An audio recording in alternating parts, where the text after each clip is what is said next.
Just like making all your workers remote is often not a great idea for a business, asking every employee to come back to the office just because that's your new policy can also be a bad decision for your business. It is in your best interest as an employer to consider the individual circumstances of every employee and ask certain questions about each employee. Do you really want them to be in the office, or is that some type of power move on your part? How well is that specific employee doing as far as their performance goes remotely? And are they likely to be doing better in the office, given their personality, their job duties, their preferences, and the length of their commute? How much harder will you make that employee's life by having them commute to the office? And finally, how much are you willing to risk losing that employee as a result? These are important types of questions to ask, and the answers will be different with each employee. Perhaps the first step toward deciding whether to require any of your employees to return to the office should be testing the waters, so to speak, and asking them a hypothetical question.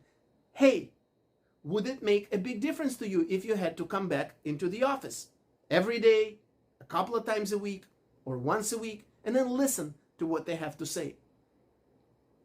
The most unfortunate stories that I've been hearing a lot lately are where workers, in reliance on their company's previous remote work policy, move away to another city with their family, buy a house, put their kids in a new school, do very well at their job, continue doing very well from their new city, and then their employer all of a sudden announces that they have to come back to the office for no other reason than it's the new policy. In these types of situations, most of these workers who move away, they don't move back because they already have a new life set up, and they just quit and look for a new job locally. And the employer loses a good employee in that situation for no good reason. If you run a private business, you have all the authority and all the reasons to be flexible and make individual decisions about each employee's returning or not returning to the office.